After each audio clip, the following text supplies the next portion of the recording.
A carta de Paulo aos Efésios, capítulo 1. Paulo, apóstolo de Cristo Jesus pela vontade de Deus, aos santos e fiéis em Cristo Jesus, que estão em Éfeso. A vocês, graça e paz da parte de Deus, nosso Pai, e do Senhor Jesus Cristo. Bendito seja o Deus e Pai de nosso Senhor Jesus Cristo, que nos abençoou com todas as bênçãos espirituais nas regiões celestiais em Cristo. Porque Deus nos escolheu nele antes da criação do mundo, para sermos santos e irrepreensíveis em sua presença. Em amor, nos predestinou para sermos adotados como filhos, por meio de Cristo Jesus, conforme o bom propósito da sua vontade, para o louvor da sua gloriosa graça, a qual nos deu gratuitamente no amado. Nele temos a redenção por meio de seu sangue, o perdão dos pecados, de acordo com as riquezas da graça de Deus, a qual ele derramou sobre nós com toda sabedoria e entendimento. E nos revelou o mistério da sua vontade, de acordo com o seu bom propósito que ele estabeleceu em Cristo. Isso é, de fazer convergir em Cristo todas as coisas, celestiais ou terrenas, na dispensação da plenitude dos tempos. Nele, fomos também escolhidos, tendo sido predestinados conforme o plano daquele que faz todas as coisas, segundo o propósito da sua vontade, a fim de que nós, os que primeiro esperamos em Cristo, sejamos para o louvor da sua glória.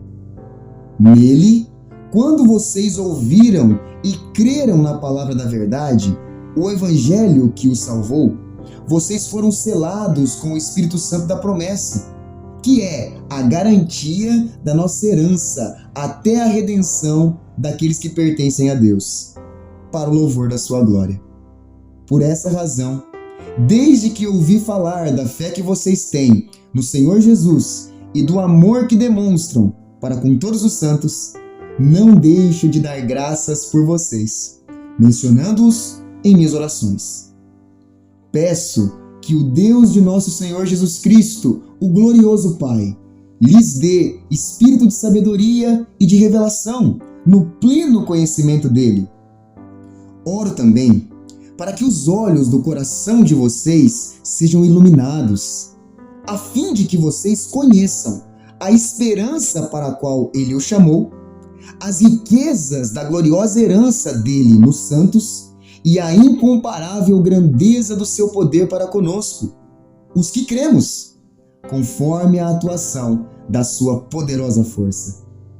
Esse poder ele exerceu em Cristo, ressuscitando-o dos mortos e fazendo-o assentar à sua direita nas regiões celestiais, muito acima de todo governo e autoridade, poder e domínio e de todo nome que se possa mencionar, não apenas nesta era, mas também na que há de vir. Deus colocou todas as coisas debaixo de seus pés e o designou como cabeça de todas as coisas para a igreja, que é o seu corpo, a plenitude daquele que enche todas as coisas, em toda e qualquer circunstância. Capítulo 2. Vocês estavam mortos em suas transgressões e pecados, nos quais costumavam viver quando seguiam a presente ordem deste mundo e o príncipe do poder do ar, o Espírito que agora está atuando nos que vivem na desobediência. Anteriormente, todos nós também vivíamos entre eles, satisfazendo as vontades da nossa carne, seguindo os seus desejos e pensamentos, como os outros. Éramos por natureza merecedores da ira. Todavia Deus, que é rico em misericórdia, pelo grande amor com que nos amou, deu-nos vida juntamente com Cristo, quando ainda estávamos mortos em transgressões. Pela graça vocês são salvos. Deus nos ressuscitou com Cristo e com ele nos fez assentar nos lugares celestiais em Cristo Jesus, para mostrar nas eras que hão de vir a incomparável riqueza de sua graça, demonstrada em sua bondade para conosco em Cristo Jesus. Pois vocês são salvos pela graça, por meio da fé. E isso não vem de vós, é dom de Deus, não por obras, para que ninguém se glorie. Porque somos criação de Deus, realizada em Cristo Jesus, para fazermos boas obras, as quais Deus preparou de antemão, para que nós as praticássemos. Portanto, lembrem-se de que anteriormente vocês eram gentios por nascimento e chamados incircuncisão pelos que se chamam circuncisão, feita no corpo por mãos humanas, e que naquela época vocês estavam sem Cristo, separados da comunidade de Israel, sendo estrangeiro quanto às alianças da promessa, sem esperança e sem Deus no mundo. Mas agora, em Cristo Jesus, vocês que antes estavam longe foram aproximados mediante o sangue de Cristo, pois Ele é a nossa paz, o qual de ambos fez um e destruiu a barreira, o muro de inimizade, anulando em seu corpo a lei dos mandamentos, expressa em ordenanças. O objetivo dele era criar em si mesmo, dos dois, um novo homem, fazendo a paz e reconciliar com Deus os dois em um corpo, por meio da cruz, pela qual ele destruiu a inimizade. Ele veio e anunciou a paz a vocês que estavam longe, e paz aos que estavam perto. Pois por meio dele, tanto nós como vocês temos acesso ao Pai, por um só Espírito. Portanto, vocês já não são estrangeiros, nem forasteiros, mas concidadãos dos santos e membros da família de Deus, edificados sobre o fundamento dos apóstolos e dos profetas, tendo Jesus Cristo como pedra angular, no qual todo o edifício é ajustado e cresce para tornar-se um santuário santo no Senhor. Nele, vocês também estão sendo juntamente edificados para se tornarem morada de Deus por seu Espírito. Capítulo 3. Por esta causa, eu, Paulo, sou o prisioneiro de Jesus Cristo por vós, os gentios, se é que tendes ouvido a dispensação da graça de Deus, que para convosco me foi dada. Como me foi este mistério manifestado pela revelação, como acima em pouco vos escrevi. Pelo que quando ledes, podeis perceber a minha compreensão do mistério de Cristo, o qual, noutros séculos, não foi manifestado aos filhos dos homens, como agora tem sido revelado pelo Espírito aos seus santos apóstolos e profetas. A saber, que os gentios são cordeiros e de um mesmo corpo e participantes da promessa em Cristo pelo Evangelho, do qual fui feito ministro pelo dom da graça de Deus que me foi dado segundo a operação do seu poder.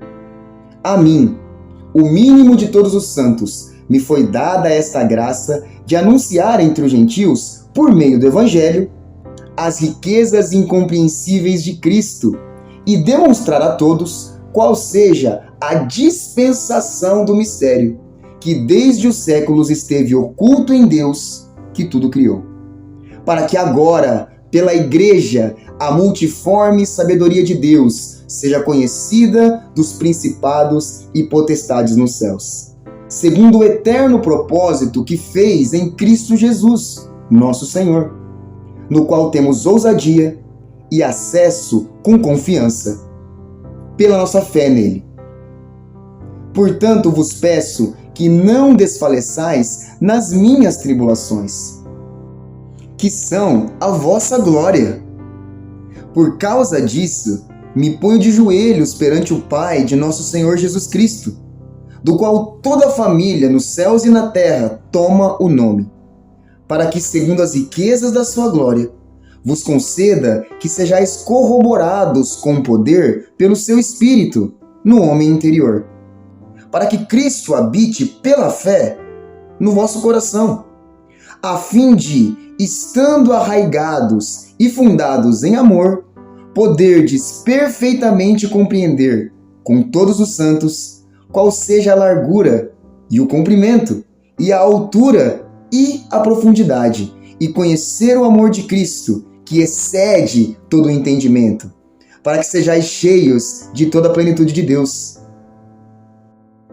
Ora, aquele que é poderoso para fazer tudo muito mais abundantemente além daquilo que pedimos ou pensamos, segundo o poder que em nós opera. A esse, glória na Igreja, por Jesus Cristo, em todas as gerações e para todos sempre. Amém. Capítulo 4. Rogo-vos, pois, eu, o preso do Senhor, que andeis como é digno da vocação com que fostes chamados, com toda humildade e mansidão, com longanimidade, suportando-vos uns aos outros em amor, procurando guardar a unidade do Espírito pelo vínculo da paz. Há um só corpo e um só Espírito, como também fostes chamados em uma só esperança da vossa vocação. Um só Senhor, uma só fé, um só batismo, um só Deus e Pai de todos, o qual é sobre todos e por todos e em todos. Mas a graça foi dada a cada um de nós segundo a medida do dom de Cristo.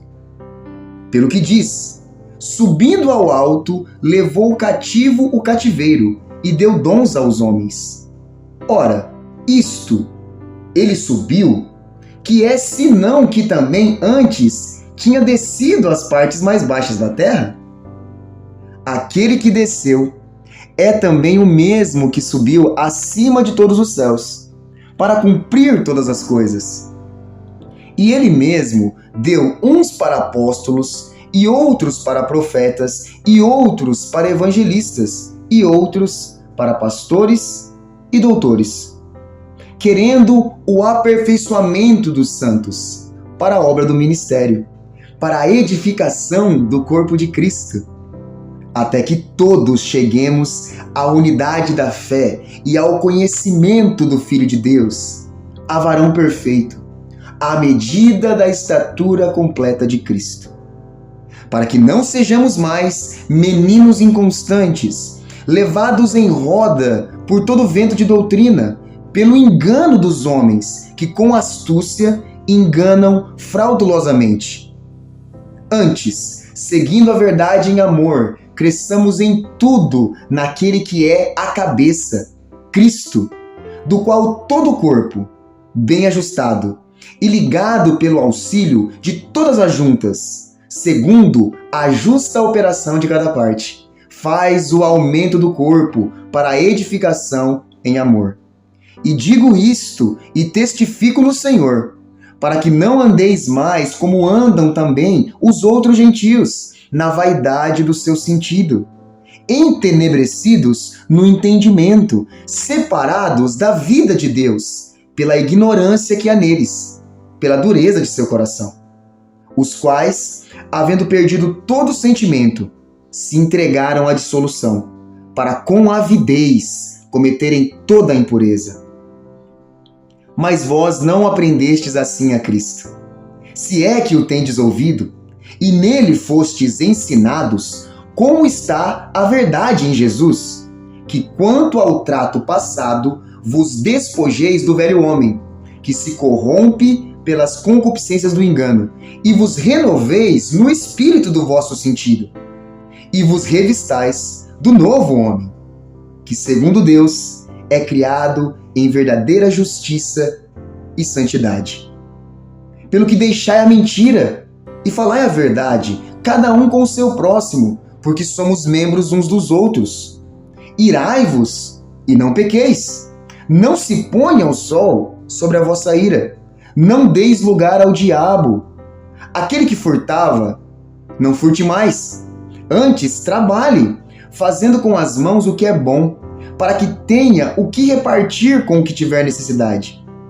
Não saia da vossa boca nenhuma palavra torpe, mas só a que for boa para promover a edificação, para que dê graça aos que ouvem. E não entristeçais o Espírito Santo de Deus, no qual estáis selados para o dia da redenção. Toda amargura, e ira, e cólera, e gritaria, e blasfêmias, e toda malícia seja tirada de entre vós. Antes, sede uns para com os outros benignos, misericordiosos, perdoando-vos uns aos outros, como também Deus vos perdoou em Cristo. Capítulo 5. Sede, pois, imitadores de Deus, como filhos amados, e andai em amor, como também Cristo vos amou e se entregou a si mesmo por nós, em oferta e sacrifício a Deus, em cheiro suave. Mas a prostituição e toda impureza ou avareza nem ainda se nomeiem entre vós, como convém a santos.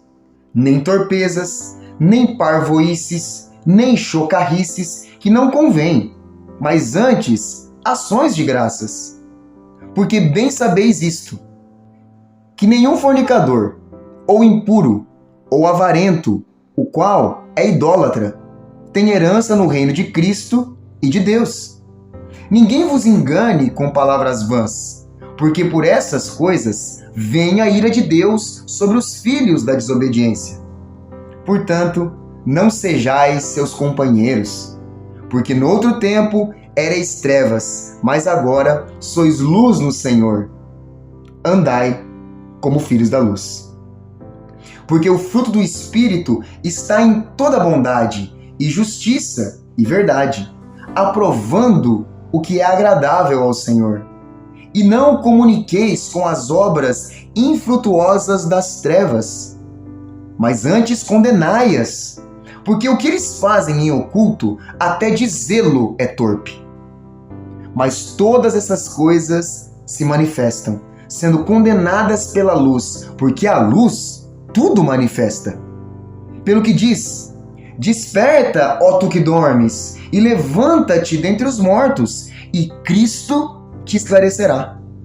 Portanto, vede prudentemente como andais, não como nécios, mas como sábios, remindo o tempo, porquanto os dias são maus. Pelo que não sejais insensatos, mas entendei qual seja a vontade do Senhor. E não vos embriagueis com vinho, em que há contenda, mas enchei-vos do Espírito, falando entre vós com salmos e hinos e cânticos espirituais, cantando e salmodiando ao Senhor no vosso coração, dando sempre graças por tudo a nosso Deus e Pai, em nome de nosso Senhor Jesus Cristo, sujeitando-vos uns aos outros no temor de Deus. Vós, mulheres, sujeitai-vos a vosso marido como ao Senhor, porque o marido é a cabeça da mulher, como também Cristo é a cabeça da igreja, sendo ele próprio o Salvador do corpo. De sorte que, assim como a igreja está sujeita a Cristo, assim também as mulheres sejam em tudo sujeitas a seu marido. Vós, maridos, amai vossa mulher, como também Cristo amou a igreja e a si mesmo se entregou por ela, para a santificar, purificando-a com a lavagem da água pela palavra, para apresentar a si mesmo igreja gloriosa, sem mácula, nem ruga, nem coisa semelhante, mas santa e irrepreensível. Assim, devem os maridos amar a sua própria mulher como a seu próprio corpo. Quem ama a sua mulher, ama-se a si mesmo. Porque ninguém aborreceu a sua própria carne, antes a alimenta e sustenta, como também o Senhor a igreja. Porque somos membros do seu corpo. Por isso, deixará o homem seu pai e sua mãe, e se unirá à sua mulher, e serão dois numa carne. Grande é esse mistério. Digo, porém, a respeito de Cristo e da Igreja. Assim, também vós, cada um em particular, ame sua própria mulher como a si mesmo, e a mulher reverencie o marido. Capítulo 6. Vós, filhos, sede obedientes a vossos pais no Senhor, porque isso é justo. Honra teu pai e a tua mãe, que é o primeiro mandamento com promessa, para que te vá bem e vivas muito tempo sobre a terra. E vós, pais, não provoqueis a ira de vossos filhos, mas criai-os na doutrina e admoestação do Senhor. Vós, servos, obedecei a vosso Senhor segundo a carne, com temor e tremor, na sinceridade de vosso coração, como a Cristo, não servindo à vista, como para agradar aos homens, mas como servos de Cristo, fazendo de coração a vontade de Deus, servindo de boa vontade como ao Senhor e não como a homens, sabendo que cada um receberá do Senhor todo o bem que fizer. Seja servo, seja livre. E vós, senhores, fazei o mesmo para com eles, deixando as ameaças, sabendo também que o Senhor deles e vosso está no céu, e que para com ele não há acepção de pessoas. No demais, irmãos meus, fortalecei-vos no Senhor e na força do seu poder. Revesti-vos de toda a armadura de Deus, para que possais estar firmes contra as astutas ciladas do diabo. Porque não temos que lutar contra carne e sangue, mas sim contra os principados, contra as potestades, contra os príncipes das trevas deste século, contra as hostes espirituais da maldade nos lugares celestiais. Portanto, tomai toda a armadura de Deus, para que possais resistir no dia mau, e havendo feito tudo, ficar firmes. Estai, pois, firmes, tendo cingidos os vossos lombos com a verdade, e vestida a couraça da justiça, e calçados os pés na preparação do evangelho da paz, tomando sobretudo o escudo da fé, com o qual podeis apagar todos os dardos inflamados do maligno. Tomai também o capacete da salvação e a espada do Espírito, que é a palavra de Deus, orando em todo o tempo, com toda oração e súplica no Espírito, e vigiando nisso, com toda perseverança e súplica por todos os santos. E por mim, para que me seja dada, no abrir da minha boca, a palavra com confiança, para fazer notório o mistério do Evangelho, pelo qual sou embaixador em cadeias, para que possa falar dele livremente, como me convém falar. Ora, para que vós também possais saber dos meus negócios e o que eu faço, Tíquico, irmão amado e fiel ministro do Senhor, vos informará de tudo, o qual vos enviei para o mesmo fim, para que saibais do nosso estado, e ele console os vossos corações. Paz seja com os irmãos e amor com fé, da parte de Deus Pai e da do Senhor Jesus Cristo. A graça seja com todos os que amam o nosso Senhor Jesus Cristo em sinceridade. Amém.